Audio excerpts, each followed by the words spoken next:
Philip, I'm not sure if you're aware of this. Probably. I only wake you up for the important podcast meetings. But sometimes I go back and listen to our show for quality control. Sure. Well, one of your spammed Spotify accounts, right? That's how we get the listens. Yes, exactly.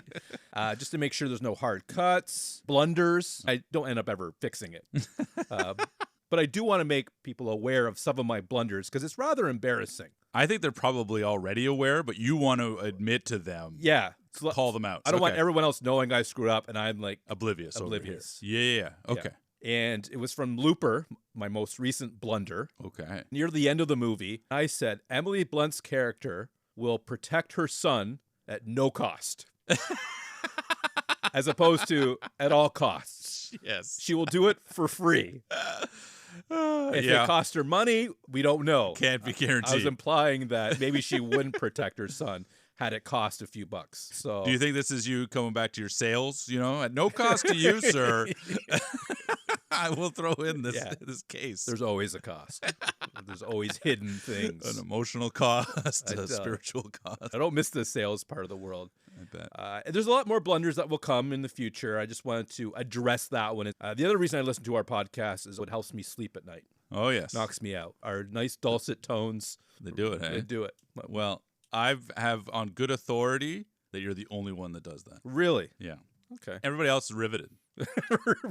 Riveted. That's part of their wake-up juice. That's the first thing to do when they get up in the morning. Cup of coffee and a little Phil and Dave. Wonderful. Great to hear. Yeah. Hello and welcome to Off the Shelf with Phil and Dave, the movie talk show where each week one of us takes a movie off our shelf, presents it to the other, and discusses it at length.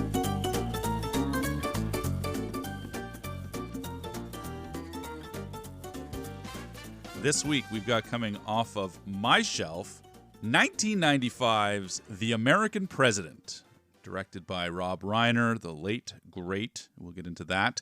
Written by Aaron Sorkin, starring Michael Douglas, Annette Bening, David Paymer, Michael J. Fox. You went with Paymer before Martin Sheen. Martin Sheen. Richard Dreyfuss. Absolutely, coming out of nowhere. Oh, my God. John Mahoney. Wendy Malick. What did I do to deserve this? So many. A cast of hundreds, really. Coming off the shelf this week, Dave. Welcome back to the couch. Thank you. Great to be here. Much appreciated, of course. I hope you're doing well. Not bad. And what do you know of this movie prior to, and where are your feelings coming out of? If you would have told me Bill Pullman is the star of this movie, I would have believed you. Oh, okay. Somehow I got him mixed up. Independence Day. Yeah, I think so, because he has played a president. But obviously, it's a Michael Douglas film. That's it's pretty obvious. So my history of this movie is limited to the awareness of it, of his existence. Okay. Coming out in the mid-'90s. It's about the president. Okay. Really what it's about, I assumed... About a presidency. And a romance, perhaps, that his wife had passed. You thought that? Yeah, that I think I knew, yeah. Okay. But I don't even think I saw clips of it on the television set. Okay. Either. For yourself, I'm going to ask you a couple questions. Okay. Why this movie and why now? I don't know if you saw those questions coming. Wait a minute. What's your history of this movie? Was it on the black box? What have you? Yeah, mid-'90s, definitely a black box. Sitch? Yeah, for sure. Frequent trailer. I, at this time in my life, was already hooked in movies in general. So this was right up my alley. Rob Reiner film, I alluded to it on the website. Just a phenomenal director, made so many movies that I just loved. Worked on A Few Good Men with Aaron Sorkin as well, which came out a couple years prior, and then came up with this. You're sold. Totally sold on the idea of it anyway. Yeah. And I thought the trailer was pretty good, and I was pretty excited for it when it came out. And when I saw it, I loved it. The writing, I thought, was really solid. Direction, solid. Cast. I was just like, yeah, I'm totally enamored of this movie. That's like the main trifecta, right? You get great performances, well-written movie, and it's well-directed. You're in a pretty good spot. Totally. And it lived up to all of that when I first saw it. And then it's only grown in esteem since because, as you may or may not be aware, Aaron Sorkin created The West Wing a few years after this. Did not know that. There's that. And as a result, what the story is that he wrote like a 400-page screenplay for this. Okay. Reiner and the producers and such all kind of went, we'll take these 95 pages. And then basically Sorkin had 300 other pages that he used then to for the show as the basis for The West Wing. And Martin Sheen transisted. That's not the right word. No, that's save yourself a blunder. Yeah, I gotta call it out right now. Yeah, he transitioned into President Bartlett, but even in that, he wasn't ever going to be the star of the show. Okay. But he was so wonderful an actor and was so powerful as a president that it was like, yeah, we'll do it. He's magnetic. Absolutely. Literally. So I was immediately hooked, and this movie's grown in esteem since. And to get into the why now, obviously, we joked at the end of last season that we hadn't done a lot of Michael Douglas movies, and and that's a crime in some countries. That's right. In Venezuela, I think. And I loved Wonder Boy so much, and certainly going over the best of, and it was always in the brain. And soundtrack of the year, I think right. you gave it. So a long time ago, I called my shot. This was going to be the first movie of 2026. You did? I even watched it one time before the end of the year, and then we got this terrible news. Mm-hmm. You were traveling. You may have found out a day before me. Even. Yeah, I was living 22 hours in the future, actually. Yeah. I was telling all my family what to expect. That's right. This terrible news is coming.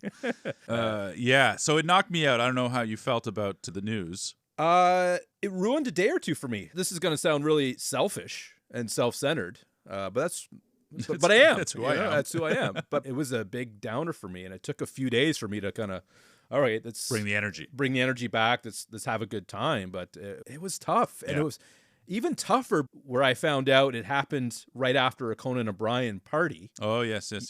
You know, he's one of my favorite people. Yep. Bill Hader, another one of my favorite people. Now, I don't know what's true and what's not, but the fact that that party was real and it happened, that is true. I don't know, it just makes it even worse because these are people I like, and they're probably going through a whirlwind of emotions. Oh, yeah, being close to Rob, and he's one of the nicest guys in Hollywood. So everyone says. Really, really sad situation. So yeah, it was pretty heartbreaking. And, it really is. You read of a 80-year-old guy dying, and you kind of almost accept that on its face, and then you read how he died, and it just changes the entire conversation. And after such an amazing career, what I know now that I've researched some of his films, he's done such a wide range of movie types. Well, just alone in our hierarchy at the end of this episode, we'll have done Misery, yes, A Few Good Men, and The American President, and all three completely different films. And all pretty darn good. That's right. And I just recently saw Spinal Tap, the sequel, and the guy's got easily 6 or 7 other movies that I think are incredible. In fact, I had already on the short list picked another one of his films for later in the year. So we'll revisit this guy's career. He will live on absolutely in our hearts and in Hollywood. It made me very happy that I selected this film, but I will say that certainly watching it beforehand and then watching it after, it's a completely different experience. Yeah. And so close together, like literally within a few days of one another. I watched it once, terrible news, and I watched it again to take notes and feeling like, well, I don't know what the hell to say about this. So. And it just proves officially that you're always trying to one-up me. Because I had chosen Volcano before Tommy Lee's daughter had passed. That's true. Another sad coincidence. Yeah. Absolutely. Terrible news. Very sad news. Such is life, my friend. Now, on a lighter note, David, what did Old Faithful have to say about this film? It's very good at cheering people up. IMDb says the following. A widowed U.S. president running for re-election and an environmental lobbyist fall in love. It's all above board, but politics is perception. That's in quotations. And sparks fly anyway. Wow. You can't stop sparks. No, ask Michael Bay. Thank you for that. You didn't like that. No, I think it's terrible. What would you say? I don't know. I mean, ultimately, it is what it is. They fall in love, but the sparks fly and politics of perception, it just feels a little too cheeky. Cheeky. So I don't appreciate that. Do you appreciate my initial thoughts? Absolutely. Well, you haven't heard them yet, so maybe you won't. I'm going to bank on Putting all my money on yes. Oh, wow. You're in the gambling mood? Yeah, absolutely. Passenger 57, always been on black. I'm going to say something here that's going to blow your mind. Okay. That's right. This is possibly the best movie in the last 5 years. Wow. That you have brought off your shelf. Oh, my God. And you have brought off some Oscar hits. Yeah, some of the greatest movies ever made. Arguably. Well, clearly you're arguing, but I really like this movie. Amazing. I can't wait to dig into why. Me too. It was some self-discovery because you insist that I have no heart, that I'm dead inside. I corroborate your version of reality when you say I have no heart. I go, yeah, you're right. Maybe I had an epiphany. Wonderful. 2026. Here it comes. Yeah, but I really did. I can't wait. That's amazing. Through and through. Anything that I say negative about this movie would probably qualify as a nitpick. Wow. Like, okay. I'm digging deep to say, hey, I don't like this. Interesting. So it might not even come up. I That's don't know how if I'm in the deep mood. Yeah. Wow. Yeah. Well, that's wonderful. That warms my heart. Good. That's what I. It means I get to take half a night off, really, because most of the time I just fight to convince you that you're wrong. Exactly. And now- We can wrap this up in about 20 minutes. That's right. Just Yeah, bang it out. absolutely. You're not going to get a lot of pushback. Wow, it's amazing. Yeah. I'm so excited. What else gets me excited, Dave, is title sequences. Yeah, you want to get right into it. I'm Yeah. getting into the movie because now I know that I got a carte blanche here. I got to get in there. Yeah, you're not a patient man. No foreplay here. That's what I heard. I love that you're excited about it. So the title sequence, I love the score. Mm-hmm. In this really fractious times in the world, there's a real moment, despite the fact that I'm Canadian, but I have a lot of respect for the president and the history of that. The current one? No, I'm saying in general. general. The presidency. The position, yes. And so the title sequence here, the sweeping nature of that, the grandiose, presentation of what that office means and how it looks, I found very moving very quickly. I'm very much into this vibe. Yeah, I think the music goes a long way to help. Absolutely. It's incredibly charming. It's a great score. I'm pretty sure this is a Shaman. Yeah, Mark Shaman. Yes. That's right. Great composer. If you look at the credits, I mean, some great movies. His score for The Addams Family is one of my favorite scores of all time, certainly as a kid. I did the score for City Slickers and Mr. Saturday Night with David Paymer. A lot of Rob Reiner movies as well. Obviously this. He did A Few Good Men, Albert Brooks, and so forth. So just a guy that's in the mood. He also worked on Mary Poppins Returns, Oh, that's pretty which is recent. a Rob Marshall movie. Amazing. Yeah. Yeah. You know Rob Marshall? Yeah, he directed Chicago. Which available in the archives. So yeah, great score, really sets the scene, and as you know, title sequences get me hooked right away. And what hooks me right away, Philip, you probably may be aware of this. Nicotine. Need a patch. Is the names that pop up during the opening credits. Oh, sure. This movie in particular. I did not know Michael J. Fox was in it. One of your boys. Martin Sheen, I may have known, but it didn't surprise me. I'm like, okay, yeah, he belongs in the White House. Yes. And then we have names like John Mahoney, Oh, yeah. David Paymer. Mm-hmm. Between that and the music, Yeah. You're like super primed for I am it. ready. I am comfortable Yeah. where I'm sitting right now. I can see you're very excited already, even talking about it. Yeah. It's a great bunch of people, and then, yeah, it hits the ground running. What I like about movies like this, and Sorkin has this ability, he used it in The West Wing too, is that you're coming in mid-conversation, and you totally know what's happening. You're not lost. You're high on approval ratings. You just did the State of the Union or a speech. Great speech. Wow. Something's dangling at the end Something of is it. There's just this thing.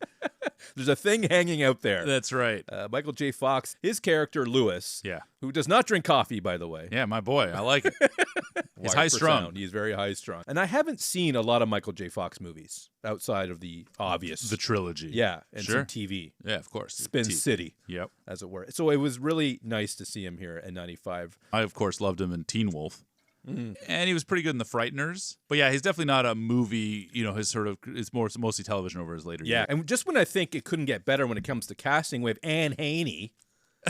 Like, come on here. Classic. Yeah. Miss Chapel. Great episode of TNG, buddy. Of course. Great episode. I'll leave it there. A TNG reference. Interesting. It's been a while. As they're kind of bickering over the speech, Mr. Opportunity or whatever else, is really just an introduction to the characters and Yeah. how they relate to one another. But it's got a line in it that's repeated throughout, which is, we fight the fights we can win, Lewis. And Yeah. that as a mantra Mm-hmm. is shady because it limits what you're going to do. Right. And we see that even in modern politics, right? Yeah. They keep saying the filibuster where you just say, I'm not going to vote for it, and then you don't. Whereas in great movies like Mr. Smith Goes to Washington, directed by Frank Capra, Oh, there you go. that filibuster is the crux of that movie. Okay. And Jimmy Stewart has to speak. The rule of a filibuster is you just don't stop talking. And as soon as you do, the vote comes. Okay, I don't know what a filibuster is. It's that. You're basically blocking a vote, and you're using all of the time you take the floor to speech. Oh, yes, of course. Which happened recently, right? Yeah. Cory Booker did it for earlier last year. 16 hours or something ridiculous, or 18 hours. Good something for him, crazy. I guess. I don't know. Yeah, you're just trying to fight back this shitty votes that are going to hurt the country. Yeah. And now you just sort of, you just fight the fights you can win. So you don't bring the vote. You just, we're not going to win that one. We're not going to write the law. We're not going to vote the bill. We're going to be moving on. Yeah. I mean, I get it.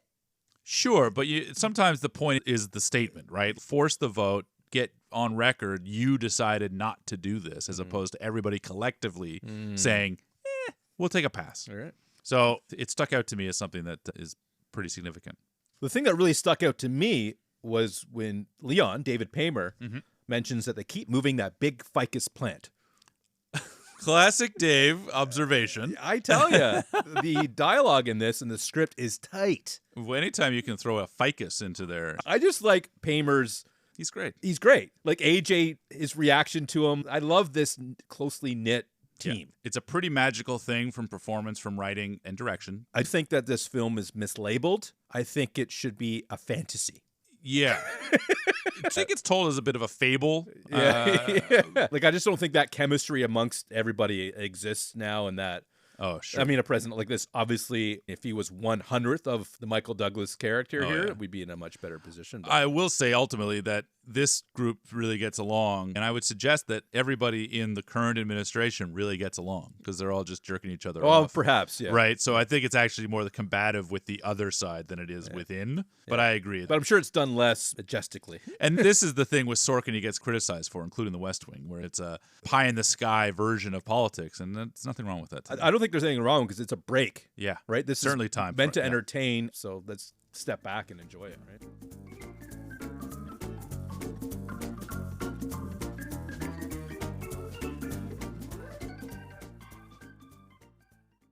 The GDC. Yes. What does that stand for, Phil?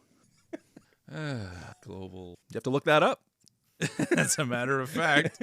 Would it have helped if they texted that on the screen to explain what they do? That's right. What does the GDC do? It would have helped if you had prepped me for the question. Hey, that's what it would have helped. You didn't prepare me for the fact that Susan and Leo would be on the screen together, and 2 years later they would be dating on Frasier. Who would have thought? Who would have thought? Thank you for that. It's my gift. I love her. Wendy Malick, just shoot me. Thank you. With David Spade, she's just a great character actor. You probably don't remember this because you actually watched a 2-hour movie with her, but she is in Scrooged. I don't remember her in Scrooged. Exactly. She plays his brother's wife. Yeah, she's been in a lot. She's always very, very good. But Leo, he wants a closer. Yeah. He needs an Andre Munoz. Okay. He's a closer in baseball. Great. I guess Hoffman, would you have got that reference? If you had said Kira Sedgwick, I would have understood. Oh, is that from Major League or? No, Kira Sedgwick is an actor in The Closer, the television show. No, I'm doing baseball here, buddy. Yeah, I'm going the other way. All right. I'm bringing TV into the conversation for the first time in a year and a half. I should let you have that. Let me roll with it. Yeah, this will be a good opportunity to talk about West Wing, I would imagine. That's right. Well, the closer in question is Annette Bening playing Sydney Ellen Wade, which I have to tell you, despite my love of this movie, it really bothers me that they continually use her 3 names. Oh, yeah. Just repetitive. I like the sort of lyricism of it. Sydney Ellen Wade, that's fine. But she's also just Sydney, Sid. Or even Sid. Yeah, absolutely. So that it's a minor quibble. It's a minor nitpick. But as I'm saying, even out loud, she will be Sydney probably from here on out. But I do like the introduction. I love Annette Bening. She's in Bugsy just prior to this. The Grifters. Yeah. American Beauty a couple years after this. Should have won an Oscar for that role, I would say. She hasn't won one? Nope. She's been nominated a few times, but never won, unfortunately. And this is great that early in our season, we're getting some nice female performance That's true. leads. Yes, finally. Yeah, we got her and Susan. Let's not forget. That's right. Wendy Malick. Don't be surprised if Wendy Malick comes up in 12 months. Her character actually in Seinfeld was Wendy. She had the hair. That's right. Remember, Yeah, she was in that. I remember vividly. So was AJ's wife. Esther? Esther. Okay. All right. I'll leave that there. No, save me doing it later. Oh, thank goodness. Thank goodness. But she's going on a jag about how ineffective this president has been. And we get a sense that Douglas has got a little sense of humor. Let's take him out back and kick the shit out of him. What a great line. It immediately diffuses the situation. What this movie does really well is it sets those scenes up perfectly. Mm-hmm. Just before Jay's like, you should stop by. Yeah. Just, Yeah.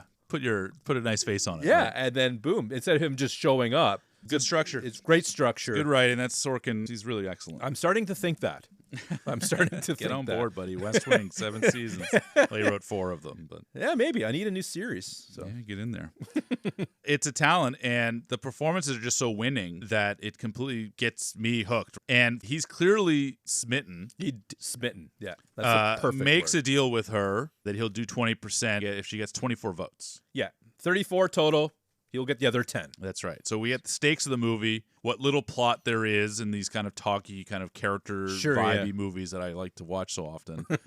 But this is the plot, ultimately. It's the battle for the environmental lobby versus the crime bill, which we've alluded to already, Exactly. that this crime bill is number 1 on the president's agenda. It's really Sydney versus Lewis in a sense. Correct, Which yeah. we'll see a little bit later. But for now, she's just going to go out the wrong door. Yeah, she's going to struggle. She's going to struggle. It's funny. And what this movie does really well, Phil, it flows Totally. like a river. Yep. Don't argue. You know rivers flow. Absolutely, absolutely. You find me a river that doesn't flow, buddy. I don't think I can. There's a song called When the River Flows. Yeah? Yeah, it's instrumental. It's on my playlist. Wonderful. What isn't on my playlist is Dr. Seuss. I am on fire today. Yeah, crushing it. Do you play pool? Yeah, You any good? pretty good. Sober, or do you need to have a couple drinks into you? I haven't had a drink in 16 years. Good so for you. Trying to one up me again, basically. eh? No, I'm fine as Okay. it is. Yeah, I was always better like in the zone. That's what you like. I think it's well, I think it's a common thing. If you talk to guys generally, it's like not too drunk, but Sure, just sure. a couple, and I take get the edge off. Yeah, Yeah, I've never really had that trouble, but I've never been like that good. I'm perfectly serviceable. Would you beat Uncle Phil? Oh, probably. Oh. Yeah, with a stick. I once got into a fight at a pool hall. Oh, really? Yep. That was when I was drunk. That's why you quit. And I saw a guy stretching. Okay. And I just could not let that abide. So I was in the corner watching this guy and his group of bros and a Yeah. couple of chicks. And I just chirped him from across the room. Why is he stretching? Exactly. So I'm just like, what are you stretching for, you pussy? Anyway, just berating him over and over again. And everybody just kept looking at me. Well, I could have used you on that plane ride with that guy. Yeah, Turned that's right. around. That's right. Berate that guy. But yeah, I was a little more antagonistic, looking for a fight sometimes. My group of guys was Yeah. telling me to shut up a lot. You're like Woody Woodpecker. A little bit. Well, Shit disturber. Stirring the pot. good for you. But anyways, this is just a great scene for Martin Sheen. Yeah, I guess a step up. This is the first moment Yeah. in the movie. He will not call him Andy. No. Mr. President. Yes. All the way. I just love this relationship. He was the best man Yep. at Andy's wedding. Mm-hmm. Ironically, I don't like the name Andy Oh, interesting. for a president. It sounds too casual, Gotcha. and it didn't really fit Michael Douglas. Yeah. That's a Okay. nitpick, All I right. imagine. All right. Sure. If it was Mike. Mike or Trevor, perhaps. President Trevor, you think? Richard. Yeah, Richards. This is that other thing that's missing, obviously, in the current state of affairs. So when you have this reverence for the presidency, that you are Mr. President, it isn't Andy, it isn't Andrew, it isn't my buddy, it isn't my pal. You are the president. And in the West Wing, he gets everybody to call him that. And he's like, it's not personal. It's not like to stroke my ego. It's just because I need to feel like I am that guy. I'm not Andy when I'm making this decision. I am Yeah. President. You want to separate Shepherd, that. right? My love of the West Wing is so much ingrained into that, and obviously it's emanating from this movie originally. But we do find out that he wants to make a phone call Yeah. to Annette Bening's character. Yeah, maybe slide a note in fourth period. Exactly. I love that. So despite the fact that he will not call him Andy, Yeah. he can be a little sarcastic. Yeah. You want a little nitpick, though? I've got one. Oh. I have two, more or less, maybe three. I want to to hear him just out of curiosity. This one is one. Okay. He says, I wish you would call me Andy. Mm-hmm. And I think to myself, they've been friends, or at least he's been the president, if he's coming up on re-election, for 4 years. 3 years at this 3 point. years. Yeah. Just, you know. As you know, I get a little bump on things that are like, Oh, you've had this conversation before. like this is the first time you've had this Ah, conversation, yes, despite the yes. fact that you've been in this role for 4 years and whatever. So it's a little bit of that. Like, this is movie moment Yeah. so that they can have this exchange. Only you're getting that. But Select few. ultimately, I'm like, Come on. You have now been Mr. President for 3+ years. I always forget that. You're not talking right now about, why don't you call me Andy? No, you're not having that conversation. Once again, for the final time, can you call me Andy? We keep having this That's conversation. right. Every year we go over. Anyway. But they deliver it so well. Absolutely. There's no problem with it because it's so perfectly executed. They can say whatever they want in this movie. I'm buying. I do think it's kind of cute that once he gets permission, seemingly, from AJ to reach out, he goes to the FBI to get the phone number. How did you find me? This and that. You dial this number, and when you get the White House. Well, yeah, because the problem is Richard is a riot. That's right. And that's her friend. Such a riot. And he makes prank phone calls, apparently. That's right. They can do voices. It's a good exchange between the two of them, and it adds that great. Chemistry and that kind of cuteness in this rom-com moment. It's one of the best phone call movie moments I've seen in a while. Wow. High praise. There you go. There's so many phone calls in Love Actually that you weren't a fan of. So. No, exactly. I think only Phone Booth does it better. I know I've made that joke before, You and really I'm have. doing it again. Yeah, sure. I watched this with my wife. Oh, lovely. I figured she'd like this movie. I said, I got to watch this movie. I have to. I don't have a choice. Nope. It's like, is it a Phil pick? She's like, yeah. It's like, I think I'm busy. But I really felt that she was going to enjoy the movie. But what she said about the scene is he didn't make his intentions clear. I thought, let me ask Phil. Let me ask the professional movie watcher. I thought it was pretty clear that this was a date. Yeah, I think that's dinner. Pretty clear. What would the other intention be? I'm not sure. What else would you invite someone over to the White House for a ballroom, like that feels like that's a date. I don't know what else it would be. Yeah. So we argued all night about that. That's her nitpick. Yeah, totally. I find their chemistry to be bang on. Let's just sort of blanket address it. Yeah. Do you let's get it out feel there. that this is a relatable or viable relationship in the movie? Because you've sometimes had questions with that stuff. Oh, are these guys supposed to be in a trunk or not? Like, I don't get it. My only thing I will question is it happened a little bit quick. 90-minute movie. Yeah, but I'm thinking they're doing everything else like bang on. Yeah. I'm in. Yeah. I'm going to enjoy this ride, I think. I think it helps that Annette Bening is beautiful. She has short hair, Philip, as Truth. you could I watched it. You watched it. You noticed that. Yeah. And I'm not about the short hair, so I couldn't connect. Okay. And, of course, it's red, so you know how I feel about that. Absolutely. So it was like looking in the mirror. Yeah. And I wouldn't date myself. No. Not in a million years. No. Got a lot of problems. But I imagine he could find her attractive. I mean, I think in an objective world, you can look and say she's pretty. Yeah. Even if it's not my type. Exactly. I would like to hope I'm that's mature. the case. I can do that. I'm willing. So because of that, and he's obviously charming, and then you've got the awe of the White House, the spectacle of it. That There's a lot of awe. I find that relationship to be pretty convincing, and certainly right away when they're at the ballroom doing all that, dancing, I'm like, yeah, no wonder it's working. Well, it doesn't hurt that she can also speak French. It's truth. Yeah. She calls out that they look pretty bored, and my God, did they. Rob Reiner's like, okay, guys, look bored. Yes. And they nailed it. If one thing the French can do, Yes. it's look bored. Exactly. And Ennui, if you will. And Esther can only speak Latin. That's It's right. very important That's to right. know. Now, what's going on in the background while this beautiful scene is happening, we have established just before that Senator Rumson, he's sort of found the in now. Yeah. He's figured out a way. Christmas has come early. They're looking for an angle for his Of campaign. course. Absolutely. And now the president has a girlfriend. And that, he says, is his in. His introduction, he's friendly. Yeah. He doesn't say anything negative. No, not yet. But Richard Dreyfuss, he's good at playing swarmy. Yeah, totally. Like, I know that this guy is the antagonist Yep. without being given any dialogue to tell me he is. Yep. I mean, that's just good movie making. But Of course. And his name didn't even pop up in the opening credits. No, it's a nice use that. Yeah, so if you can get the guy to play this relatively small role, it's just going to elevate your movie that much more. I agree. I buy him as the senator, and I buy him as the worst kind of type absolutely. of person. So Yes. those two things he brings to the table, that gravitas.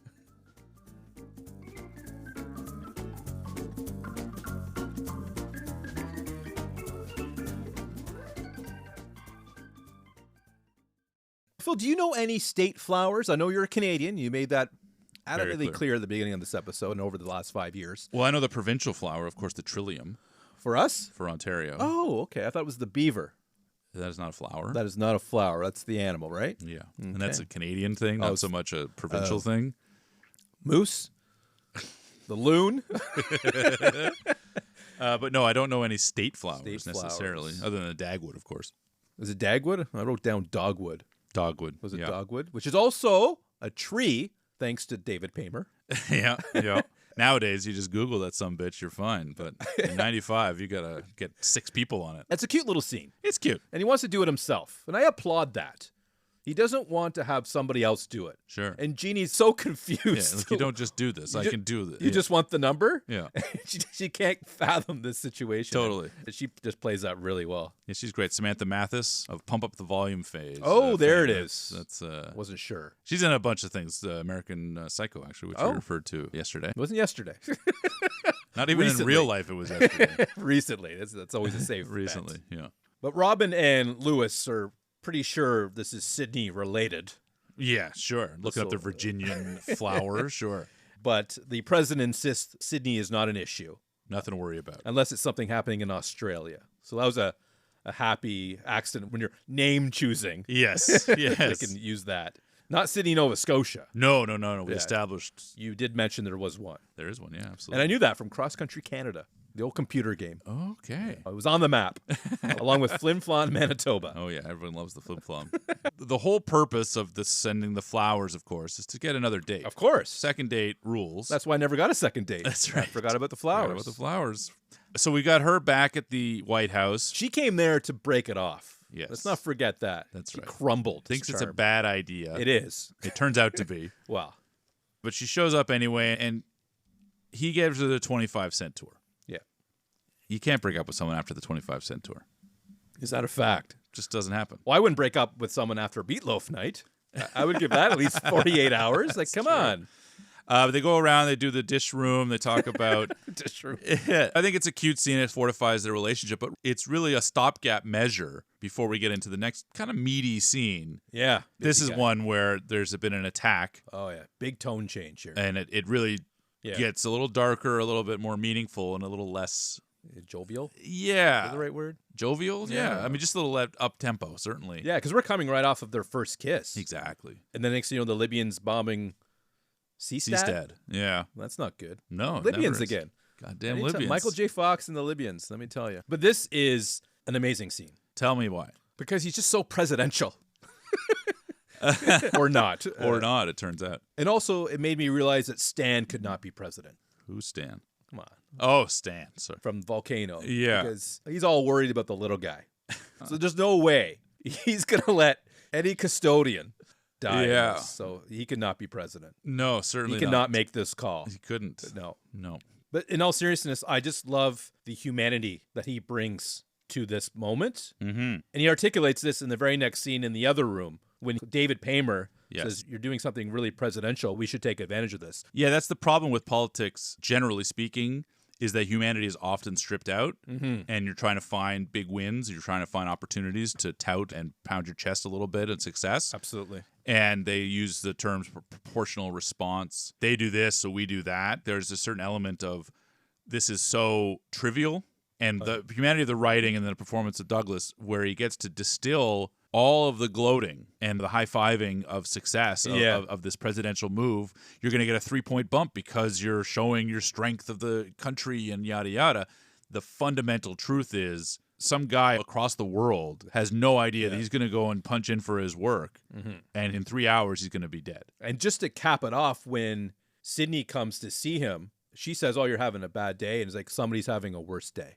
Yeah. He doesn't get into details. That's right. But he's just carrying over that. It weighs on him. Yeah, exactly. That this does affect him on a human level. Luckily, he gets over it pretty quickly when she shows up in a white dress shirt. Did you see that coming? No. I mean, you assume that there's going to be some... coitus, to use a Sheldon term. There's 2 things about this scene I really like. The first is I think she's really cute in the shirt. Who isn't? Exactly. Me. Not a good look on a man. But secondly, I like that he tries to preface the distinction between A, I haven't done it in a while, and B, the most powerful man in the world. That's a job, not a personal. May not translate into this. So I thought that was really clever and fun way to play it. Yeah, and it's very humbling for him too. This moment. Yeah, and Douglas is not a guy that tends to play a lot of humble. Obviously, Wonder Boys, we did that, but he did 20 years of his career was being Gordon Gekko in Wall Street, a guy that never fails, a guy that's the sexiest guy, disclosure and falling down. Exactly, right? And obviously Wonder Boys later, but this one where he gets to be humbled enough to say that line as opposed to the sexual dynamo that he was in Basic Instinct just a year I prior, forgot right? about Like he's that guy in Fatal Attraction. And so here he gets to be a different character, which is nice and refreshing. He's got range. And if I didn't know that before, Wonder Boys, I may not love that movie, but it wasn't because of his performance. No. He played that character really well. Totally. And it also sets up for another great scene. Yeah. Your favorite. Actually, top 3. He gets a phone call at 5 a.m., I believe it is. Lewis comes in first, followed by Robin.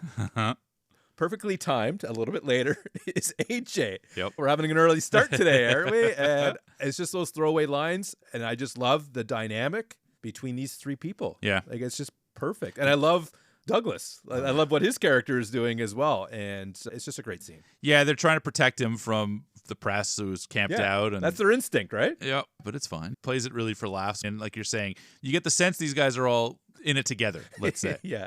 Did you like what he says to her? Say whatever you want. Yeah, of course. What's interesting, I think the movie is wrestling with fundamentally, is that this is the politics as perception thing, is that you can be quiet, but that space in that environment will get taken up by something else. Yes. That vacuum will be open. Yeah, so definitely- I actually think it's really naive to think that this is no big deal, as he continues to say. And I get it. It's the movie. It's the point of the movie. He's in love, right? Yeah. He's And distracted by exactly. that. It's a personal thing. But when you're in this world, particularly in the 90s, but certainly now, you don't get days off. You don't get the benefit of the doubt. You are scrutinized morning, noon, and night.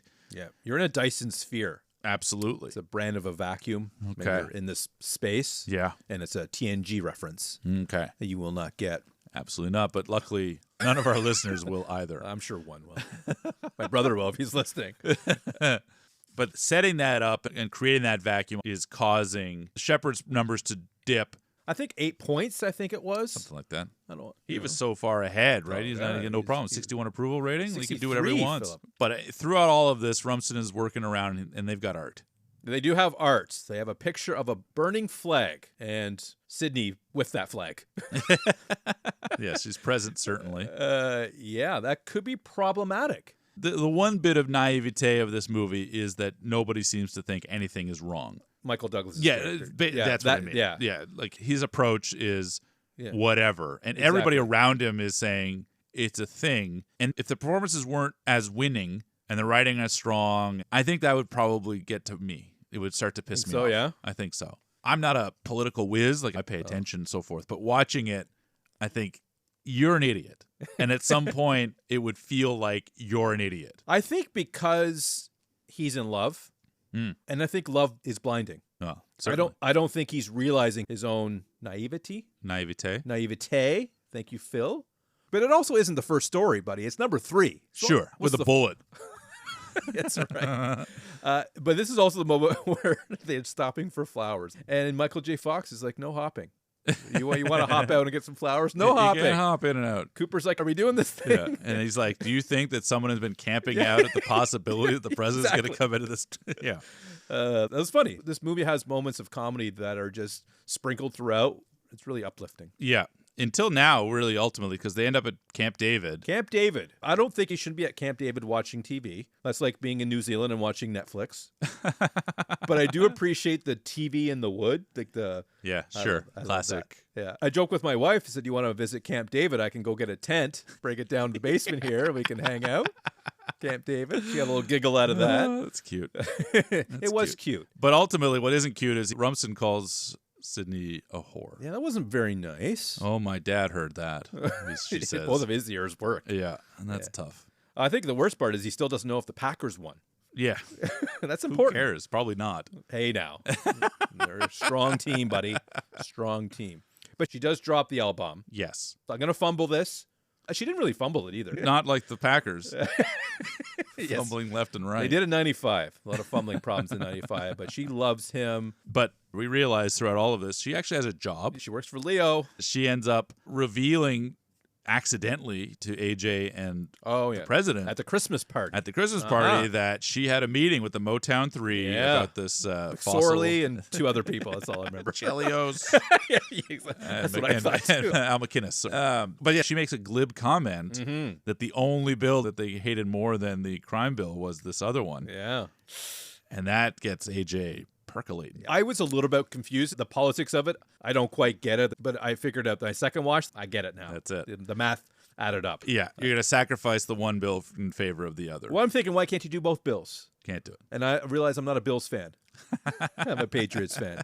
But yeah, she seemed crabby too. She wasn't in a good mood. No, well, she just got torn up and down by the Motown 3. Well, it was more about the DuPont Circle. Oh, that's true, too. That's hell. It's always hell. Can't get left. Put a pin in that, by the way. But sets up the next wave of the movie, ultimately, is now this race. Yeah, Sydney versus Lewis, really. And then Lewis is on the down. So they're struggling to find the votes now for the crime bill. Yeah. And they have this knowledge in the back pocket. If it gets dicey, they can cash in. Yeah. Now we know it's going to get to that. Of course. Movie making, right? Exactly. Like, come on. The energy picks up. I really like the vibe. And again, everybody is so winning and charming that I'm in this. Yeah, Lewis isn't winning that phone call. Oh, gosh. Paymer's like, I hope that's not an undecided, or you got to work on your people skills. Chicken shit lame ass. Vote your conscience. Yeah, but they're in the room together discussing, and Shepard is like, well, what about this guy? What about that guy? What about Clark? No, the other Clark. Yeah. And he's coming to the realization that all his friends are leaving the homestead here. He's going to have to make a pretty big decision. But before he makes that decision, Phil, we get a showcase scene from Michael J. Fox. And I thought this was really powerfully written and really powerfully delivered. And top 3 scenes. All right. Yeah. Yeah, it's an excellent moment for the movie to, again, take a pause, reset the clock. Yeah. Let's get serious. And Lewis, throughout the whole movie, has been the poker, right? Yeah. He's trying to prod the president into these positions and so far has been rebuffed and can't take it anymore. What does it tell you? Your poll, your character values, your family values is being questioned. Yeah. And he's like, nothing. This poll isn't talking about my presidency. It's talking about my life. And everybody around him knows they're not separate when you're at that stage of the game. And Lewis having the battle of the sand analogy. Yeah, they're seeking leadership. Yeah. And it's as if they're in the oasis. And they'll drink the sand in the absence of anything else. Yeah. Which is Rumson. Yes. Is the sand? Well, basically, he's filling it up, right? In the absence of true leadership, people will drink the sand. And, obviously, in the modern age, to me, it's the current situation. Exactly. People are feeling disenchanted, disoriented, disenfranchised, frustrated, annoyed. And the previous president just didn't have the oratory skills to engage. He just wasn't a great communicator, above all. Yeah. And so when you're doing great things and you can't tell people you're doing great things, you can't communicate, or you can't empathize with doing the wrong thing, have the humility to say that's the least presidential thing I've ever done. So it's a great scene and allows for Lewis to say some things that I think are really important generally. Because he's a voter too, right? That's it. You're my president. Yeah. But he starts it all off by saying, I've never met a president who has a deeper love for this country. And I just love how he'll give it to him, but on both sides of things. Totally. And it's all out of respect for the country. It's all out of respect for the presidency, the position, the person that this guy believes in, right? He's not attacking him. But I love how AJ seems to try to keep a bit of a leash on Lewis. And I love that relationship, by the way. And that's the thing, right? He says, you be quiet, or it doesn't work for you. Yeah. So, yes, he does. Yeah, it's just a great dynamic between everybody. And Douglas shoots him down and says, they drink the sand because they don't know the difference. And when I was younger, I didn't really understand what that meant, to be honest with you. Yeah, it wasn't a great comeback. But what I interpret that as is people are ignorant, generally speaking. It's not a judgment. It's just reality. Oh, I'm terribly we pay very little attention to these things. Or we to look the for wrong headlines, things, and we read the ditties and the whatever. Hey, now, it was a good documentary. And those things get attention, and they get GoFundMes, and people are pledging millions of votes to American Idol. But, 36% of the population vote for a president. I wish that was that high. Right? Like that kind of reality. So it's they drink the sand because they can't tell the difference. Like you're saying with Mr. T at 98. What is the difference between what is real and what is AI, what is made up, fabricated, alternate facts, which is a term we heard a lot of in 2016, 17, right? Like these alternate facts. We've offered alternate versions. Like, can't tell the difference. I went to an exhibition in Melbourne, and it was this whole thing at the library on misinformation. Oh, yeah. It was quite interesting. Could you trust it? That's right. I know, eh? At least it's out there. Like, people are recognizing that this is an issue and we need to address it. Well, at least people in Australia are figuring it out. Well, they're the ones that are putting laws against kids being on social media. And it's like, would you give a driver's license to a 12-year-old? No. And no one argues the fact that you're unable to process the real world at that age. Yeah. Or whatever. Yeah. But people think, no, the freedom of you shouldn't be putting rules. Like, You have no problem with a driver's license. People have no problem with a drinking age. Yeah. So why do you have a problem with an age on internet use and things like that? Yeah, I agree. It's crazy. I don't know if I would have survived living in this in time. the current state? No. Yeah, if I had a cell phone at 12 years old. Your brain's already fried. Yeah, like video games did enough. That's it, 100%. All the distractions, I feel the same way at 46. And I at least had a solid 25 years, really, before I even picked up a phone. Yeah, you know, I would have been toast. Yeah. A lack of education and awareness and commitment to knowledge is a slippery slope.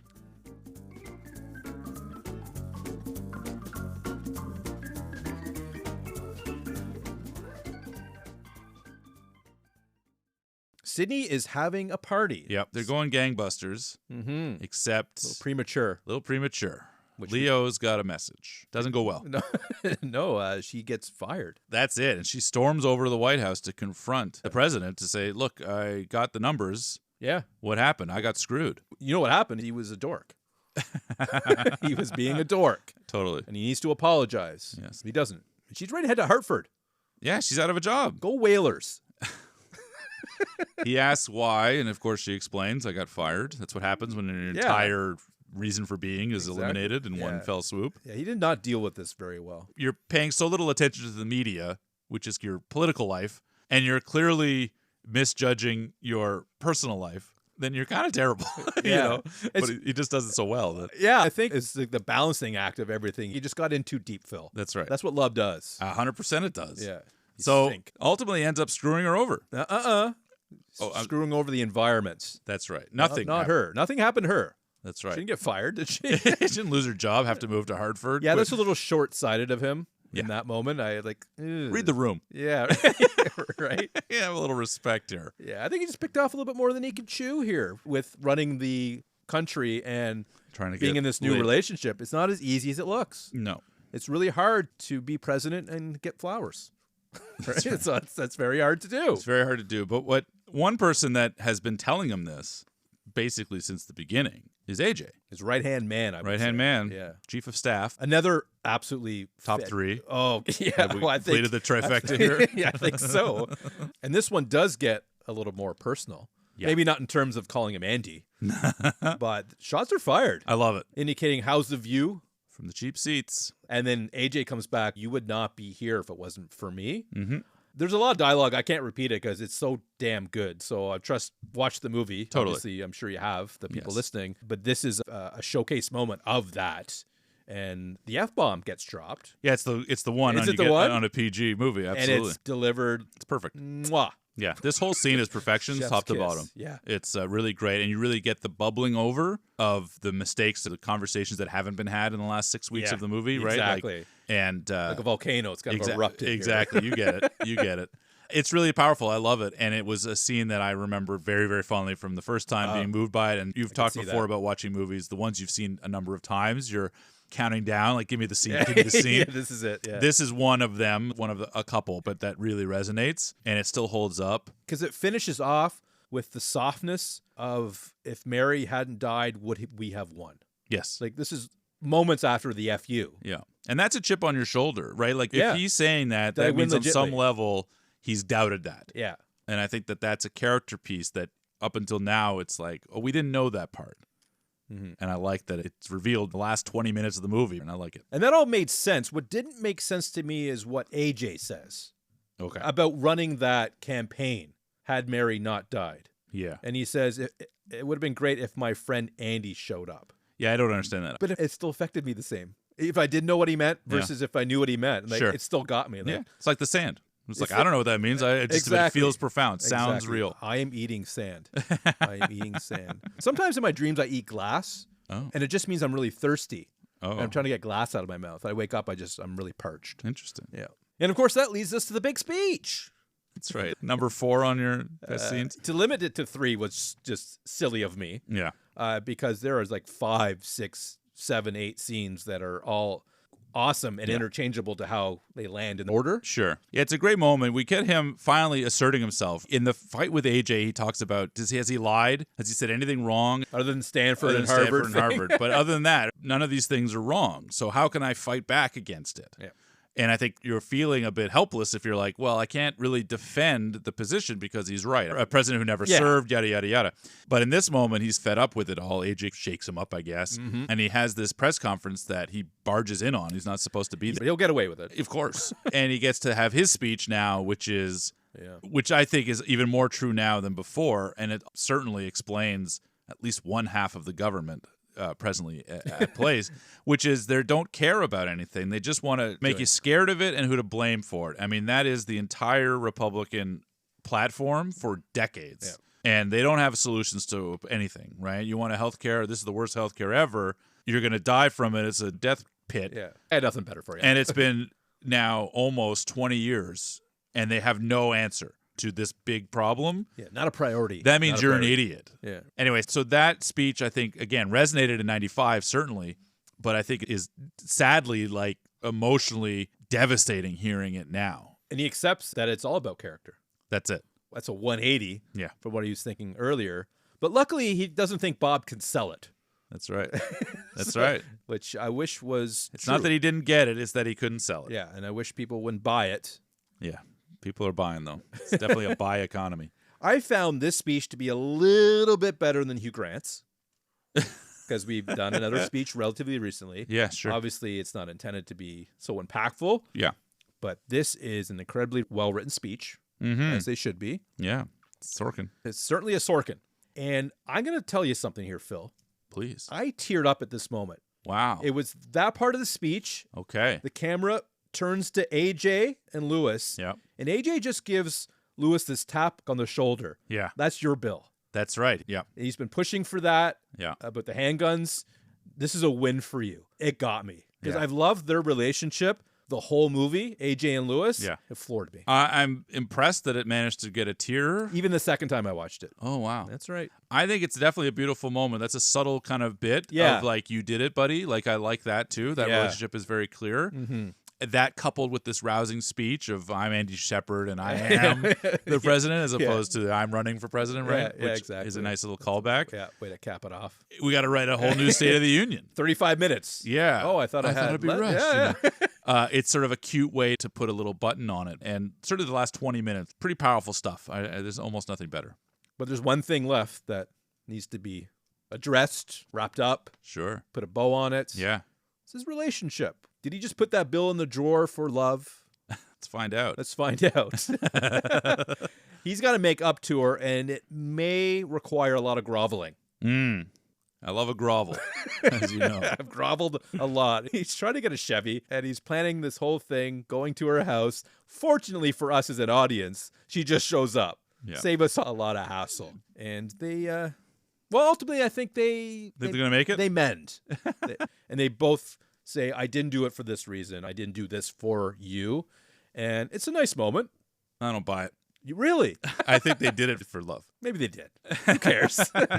It's nice that they make up. I really do appreciate that. I just, by the time that speech is over, I almost don't care as much about the relationship piece. Uh-huh. It makes sense, of course, but I'm so rallied up by the politics side that the personal side was a little less than interesting. Well, you must have liked the fact that they have their moment and it's cut short with Lewis walking in. Yep. Robin walks in, Jeannie maybe. Yeah, like sure. And then Esther. we're just like back to business. Yep. They only have like 10 seconds of their moment. That's it. And I just think that's a perfect. It's great. There's two endings to this movie. We got to end the personal and you end the political. Exactly. If I can take the personal, please. You can take the professional. He finally presents roses to Sydney. Yes, he does. And she says, how did you finally figure out how to be a president and get flowers? And he says, turns out I have a rose garden. I'm like, that is just a perfect line to cap that relationship. Because it does have a rose garden, or did. It did. Luckily, they can do more ballroom dancing. Oh, yeah. Now that the rose garden is gone. That's good. Ridiculous. It makes me sad. But anyways, I love that line. It's a good line. Perfect. It's a nice way to cap off that relationship for sure. Now you bring home with the business side of things. Well, just the last bit of the movie is him walking into the Congress for the State of the Union, where the guy, the guy just yells out, "Welcome, the President of the United I just thought how he delivered that was a little strange. I think it's odd, but it's great. I'm guessing that's what they're supposed to do. They do an introduction to the president and welcome him to the State of the Is that Union. the- First, somebody invites him. You have to be invited to the State of the Union, and then you show up. I love the energy. Yeah, it's Don't great. get me wrong. Yeah, This great delivery, I was performance. like, eh. Great performance. Yeah. This is a great movie, David. For all the emotional reasons in the mix of it, the politics of it, obviously Rob Reiner, my affinity for the West Wing, it was really nice. It felt very comfortable to come back into this world after so many years. It just felt like the right choice for, Little for this bittersweet? time. It wasn't at first. It certainly turned that way after the events of Rob Reiner's death. But up until then, I was just excited to watch a movie that I love, and then see why. it deepens afterwards. And then again, as a balm, if you will, to the shitty president that's going on, that contrast feels, yeah. I feel warmly to it. What are your thoughts now coming in? It brought a tear, so it must have, or teary at least, it must have done something for you. I love this movie. I'm serious at the beginning where I said this might be the best movie that I've watched off your shelf. Shocked, but pleased. Yeah. And it reaffirms my love for Michael Douglas. Like watching Wonder Boys, that's not really the Douglas I'm looking for. I had no issue with it. Sure, but Frumpy Douglas is not your guy. Exactly. And it's been so long Yeah. since I'd watched Romancing the Stone, as an example, as a kid. Yeah. And I haven't watched a lot of Michael Douglas movies. So I'm excited that there's a lot more on your shelf, I imagine, and I will get some on my shelf if I need to. And with the rest of the supporting cast and the writing of Aaron Sorkin, like I will seek out more Sorkins because I don't think you get that quality of writing anymore. Scarce. Yeah, he's very unique. He wrote Moneyball. That makes more And sense so to me. If you connect that Oh dot, my God. I love that movie. One of my top 3 movies of all time, actually. It's just a beautifully written story. I absolutely love it. Would I have it on my shelf? The one reason why I would say no is I've watched it twice. I'm glad I did. Would I want to watch it again? It's hard to say when you've just watched it. Of course. But it does make me sad to know that is so far from the current reality of the political world in the West or anywhere. Sure. Totally. For those 2 hours, I feel great. Yeah. Yeah. But I don't know if I want to feel that bad afterwards. It's totally reason. Yeah. Like the hangover, if you will. So that would be the only reason why it may not be on my shelf. That's a really good point, David, and I kind of agree. I certainly felt more susceptible to the damage, as it were, of the world outside of the bubble of this movie. When you're watching it, you're going, this guy's a genius, really making it work, and knowing that he will not make more movies. Yeah. That's the film side of it, and then the political side. I'm watching The West Wing again in part because of that respite. I need that gap. But then you read the news and you're just like, well, what the fuck? It's all hopeless. Yeah. You want to live inside the West Wing. Yeah, it's a real tough show. situation. But I'm happy to revisit the movie. I'm glad you enjoyed it so much. That warms my heart because it's been 5 years since you said anything complimentary of any of my movies. So I think that's sort of liked one in season 2. So that's a real treat. I do appreciate it. And we appreciate you, listeners. Thank you so much for joining us once again. Please join us on the Facebook page and Instagram. Feel free to rate the podcast 5 stars on your podcatcher of choice. I'll take 4 at this point. If 4 doesn't help us, you've mentioned that before. 4 does help. Just not as much as 5. We get lost in mush with 4. Nobody wants a 4. 5 stars, subscribe, don't miss an episode. Tell the Motown 3 we need their votes on this one so they can subscribe and tell all your friends. We need their rates. Yeah, get in there. Get in there. Get in there.